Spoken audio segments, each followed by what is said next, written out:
Ngapain saya harus diskusi-diskusi sebelumnya di Rabita Alawiyah? Kan simpel, tapi mereka bikin framing. Dan mukibin-mukibinnya seneng banget itu dikibulin kan? Iya. Dengan framing-framing itu. Kalaulah keluarga Ba'lawi ini benar seperti yang mereka sebutkan dalam ceramah-ceramah itu, bisa nurunin rantai dari emas. Emas dari langit. Iya, Emas dari langit. bisa nurunin rantai dari emas dari atas langit gitu. Ini pasti kan sesuatu yang sangat luar biasa.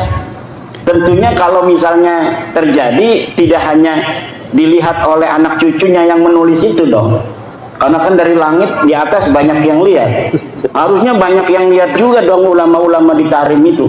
Sedangkan di Tarim banyak sekali ulama-ulama dari keluarga Bafadal, dari keluarga Al-Khatib, dari keluarga-keluarga lainnya. Kenapa yang lainnya itu menulis kitab tapi tidak mendeteksi adanya rantai turun dari langit yang terbuat dari emas? Itu tidak ada lagi jawabannya kecuali memang berita itu palsu. Itu namanya khurafat. Itu dari ilmu sejarah tidak terverifikasi, ilmu nasab tidak terverifikasi, ilmu filsafat tidak terverifikasi, karena filsafat harus logis tadi kan, harus logis, verifikatif. Itu dalam teori ilmiah itu logis, verifikatif, masuk akal. Kalau tidak masuk akal sebuah sejarah itu tidak ilmiah namanya. Kalau tidak ilmiah itu namanya apa? Cerita saja. Al-khabar, information. Information itu al-khabar mahkamala sidqa wal kadhiba, sesuatu yang mungkin saja benar, mungkin saja salah. Bagaimana kita untuk mengetahui dia salah dan benar? Ya tidak ada lagi kecuali diverifikasi. Lamun wis sura istifadah ya wis sah. Sekarang kan sudah sura istifadah. Sura istifadah itu artinya populer. Sampun viral. Wis viral para habibiki turunan nabi kan. Itu sudah katanya, kata Hanif Alatas. Kalau surah istifadah ya sudah katanya. Harus diterima sebagai turun nabi. Tidak bisa bos. Pembodohan. Tidak bisa. Surah istifadah itu dalam ilmu nasab itu ada definisinya, ada syarat-syaratnya. Kata Ibnu Hajar Al-Asqalani mengatakan, innan nasaba mimma yasbutu bil istifadati illa ayyasbuta ma yukhalifu. Nasab itu memang termasuk sesuatu yang bisa untuk ditetapkan dengan popularitas. Cukup populer saja bahwa Kiai Suparman anaknya Kiai Ahmad. Udah didengar di tengah masyarakat begitu ya sudah. Nggak usah diteliti-teliti siapa dukun yang menyaksikan lahirnya Kiai Suparman dari istrinya Kiai Ahmad. Nggak usah begitu. Tapi apabila sudah nyata ada bukti yang membantah, misal ternyata Kiai Suparman dari Kiai Ahmad ini hanyalah anak angkat, maka surah istifadah itu batal. Dalam kaidah ilmu nasab, idza wujidatir rif'atu batalatil istifadatu. Apabila kitab sudah ditemukan, maka istifadah itu batal. Nah sekarang kitabnya sudah ditemukan, As-Sajarah Al-Mubarakah. Anaknya hanya 3, Ahmad bin Isa, Muhammad, Ali dan Husain. Teu aya putra anu ngaranna Ubed, teu aya putra anu ngaranna Ubedillah, teu aya putra anu ngaranna Abdullah. Nah kalau sudah begini, berarti surah istifadah itu batal. Katanya kan sudah ada di dalam kitab nasab abad 10, yaitu kitab nasab yang pertama kali mencatat Ba'lawi sebagai turunan Nabi itu adanya di abad 10 Pak. Jadi orang yang diakunya ada di abad keempat, Ahmad bin Isa 345 Hijriah, baru ditulis 651 tahun kemudian. Jadi orangnya itu ada di abad keempat, baru dicatat punya anak namanya Ubed ini tahun 996 Hijriah, 651 tahun dalam sebuah kitab yang namanya Tuhfatul Talib. Nah, sebuah kitab, walaupun kitab nasab, kalau kitab nasab ini adalah termasuk kitab nasab hadisah, ini tidak bisa mengisbat orang-orang yang qadimah. la yumkinunal hadisu anin nasabil qadimi binaan ala ma warada fil kutubil hadisah. Kata ahli nasab itu dalam kitab Usulu Ilmil Ansab, bahwa la yumkinunal hadis, kita tidak mungkin berbicara anin nasabil qadim, tentang nasab yang sudah jauh di abad keempat, binaan, berdasarkan alama waroda fil kutubil hadisah, dengan berdasarkan kitab-kitab yang ada di tahun-tahun yang baru seperti 900 Hijriah, abad 9 Hijriah. Tidak bisa. Kata Hanifal Atas, kitabnya ada 140 kitab. Kitab apa itu? Kitab sejarah atau kitab tasawuf. Kitab nasabnya cuma Tuhfatul Talib, kemudian Tuhfatul Azhar, dan kitab Samsul Zahirah. Itu pun ditulis oleh mereka sendiri, Samsul Zahirah. Sedangkan kitab itu mulai adanya sejak abad ke-10 sampai sekarang.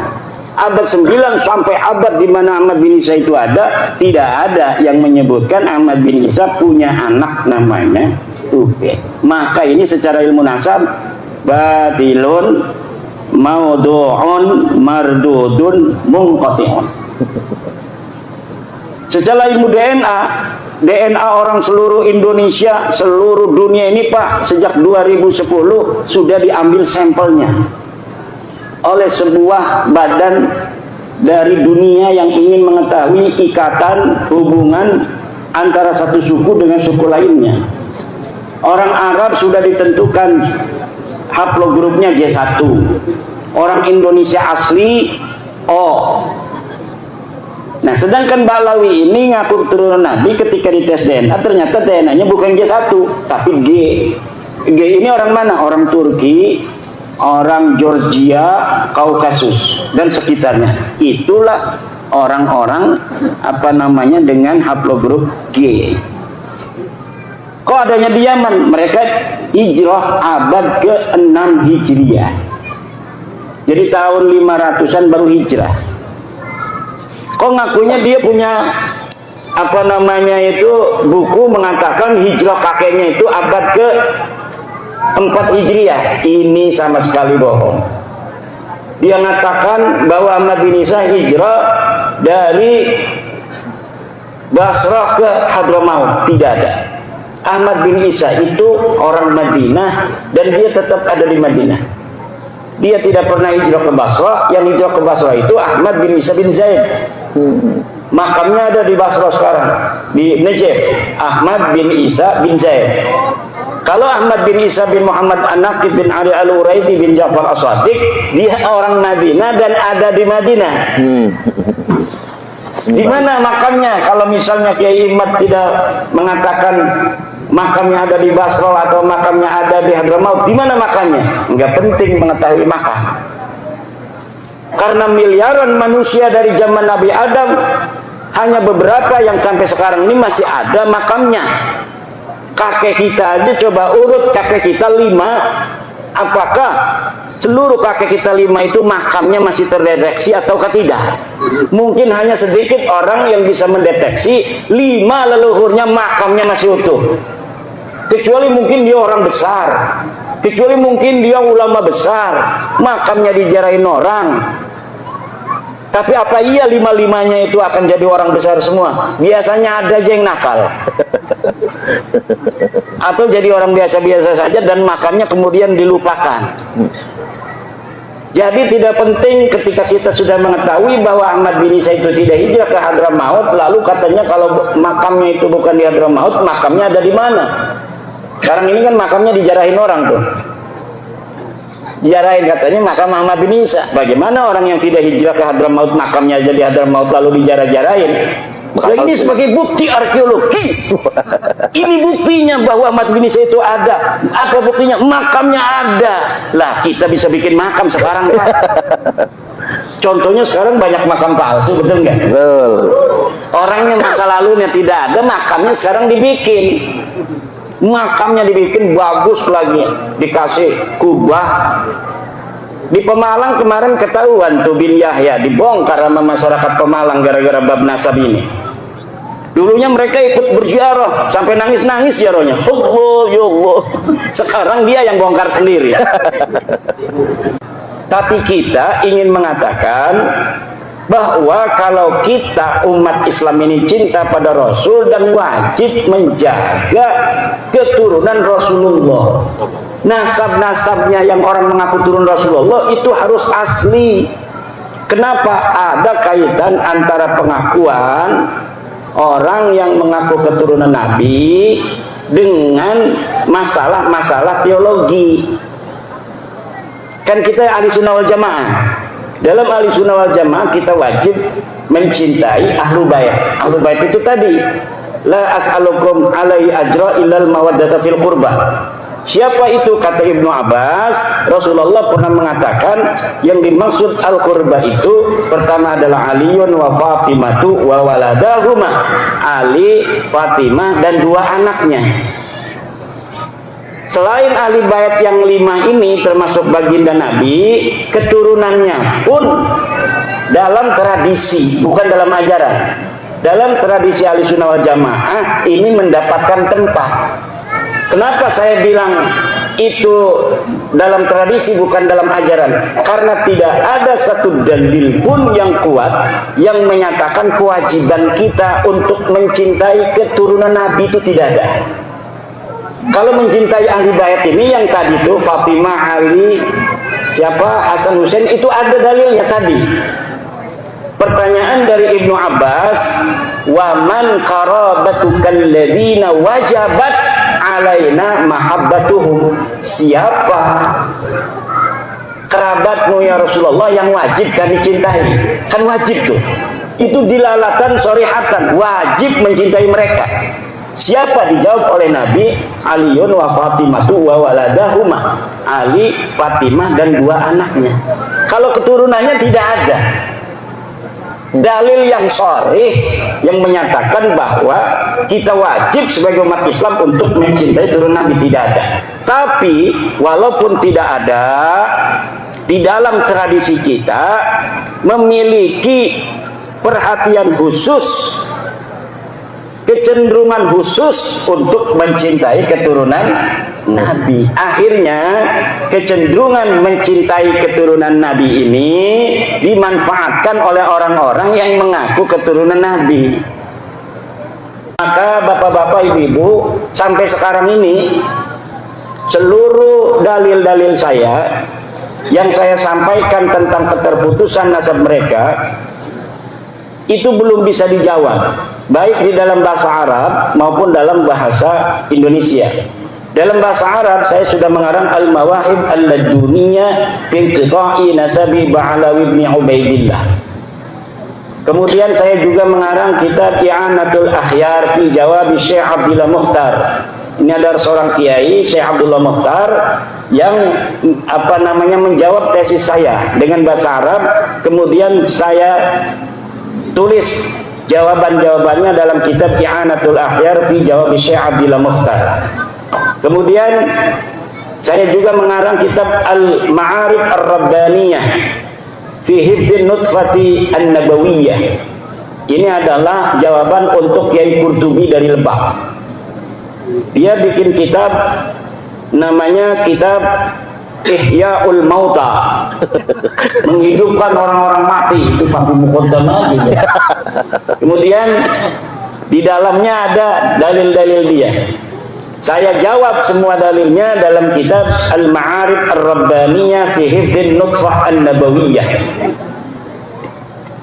Dan semua kitab saya itu, para kiai, ada di internet yang bisa di-download, kemudian bisa di-print out gratis.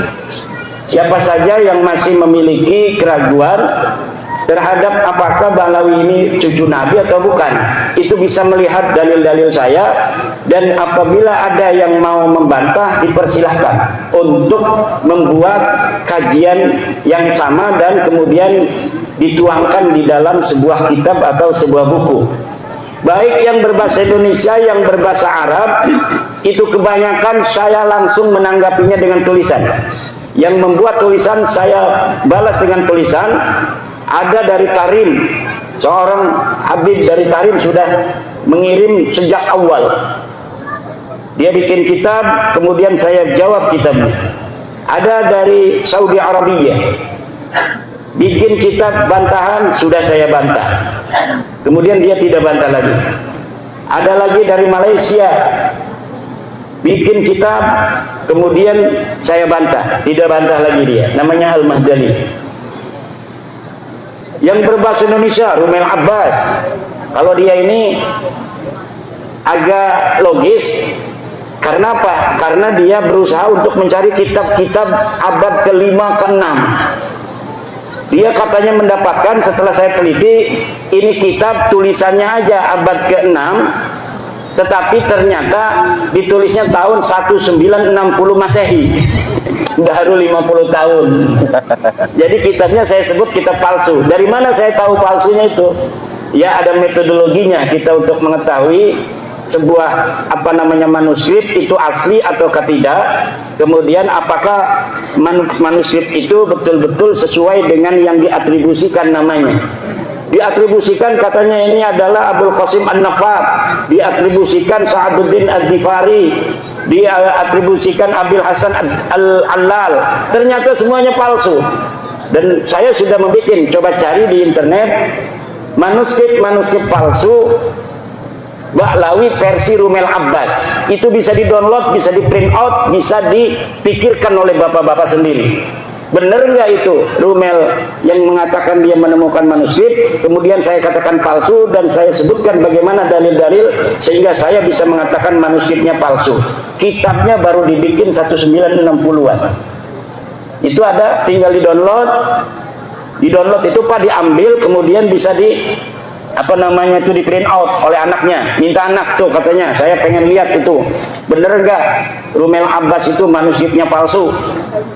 Coba downloadin. Nanti Bapak akan melihat bagaimana bentuk manuskripnya, bagaimana jawaban saya. Dari situ bisa menilai mana yang benar, mana yang salah. Kemarin Hanifan Alatas bikin buku berjumlah 500 halaman. Di dalamnya apakah itu sudah menjawab? Tidak. Kenapa? Karena ternyata di dalamnya buku Hanifal Alatas sama dengan apa yang disampaikan oleh Rumel Abbas. Jadi manuskrip palsu yang didapatkan Rumel Abbas itulah yang ditaruh di dalam kitab-kitab itu. Mengenai tentang data-data yang ada di abad ke-4, ke-5, ke-6, pokoknya sebelum abad 9, ketika mereka mengatakan menemukan, ternyata bohong. Kita bisa uji kalau ketemu di satu ruangan, dalam satu meja, di situ ada profesor-profesor sejarah, dokter-dokter sejarah, kemudian kita berdiskusi, maka akan ada juri-juri itu yang akan melihat mana yang benar. Apakah klaim daripada Rumel Abbas, apakah klaim dari saya, dan saya dapat membuktikan kepalsuan dari manuskrip Rumel Abbas itu. Nah, kemudian 500 halaman itu dalamnya itu cuma hal-hal yang pernah didiskusikan bersama. Tulisan-tulisan tentang saya tidak mengakui ulama-ulama besar. Ulama-ulama Ibnu Hajar sudah mengatakan bahwa silsilahnya Ba'lawi ini nyambung ke Nabi gitu, di abad ke-10 Hijriah. Nah, Ibnu Hajar itu ketika menyebutkan silsilah Ba'lawi itu dalam kitab tasawuf, kitab sanad tasawuf. Kitab sanad-sanadnya itu banyak, ada sanad hadis, sanad fikih, sanad tasawuf. Pas bab sanad tasawuf, dia menyebutkan silsilah Ba'lawi dari gurunya yang Al-Idrus. Dari dia mendapatkan dari gurunya bahwa silsilahnya begini, sampai ke ayah saya, sampai ke kakek saya, ke buyut saya, disebutkan oleh gurunya. Menyebutkan silsilah seperti silsilah di abad 9 itu, yang nyontoh dari abad 9 dari Ali As-Sakran itu. Nah, di dalam ilmu nasab di dalam ilmu nasab, ini bukan punya saya ya, coba nyari yang baru. Di dalam ilmu nasab ada sebuah kaidah bahwa la yu'khadu hadal ilmu ayin nasabu illa an maraji'ihi wa masadirihi. Tidak bisa diambil ilmu ini, yaitu ilmu nasab, kecuali dari sumbernya, yaitu kitab nasab. Sedangkan Ibnu Hajar itu ketika menyampaikan silsilah Ba'lawi itu bukan kitab nasab tapi kitab tasawuf. Itu secara ringkasnya aja. Nanti kita kembangkan di dalam jawaban-jawaban pertanyaan. Terima kasih. Ini kode itu serak. Terima kasih. Dengan sendirinya di kode Yai Imad serak ya. Agar kita langsung masuk sesi kedua. Mau diminum dulu. Iya. Dugannya dicobain dulu. Halo.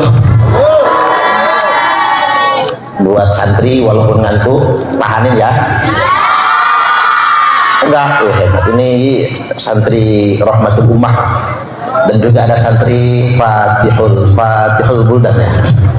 Lihat dari seragam itu santri Fatihul Buldan sama Rahmatul Ummah. Mudah-mudahan santri kita nanti ada yang pinternya kayak Yai Imam juga. Amin.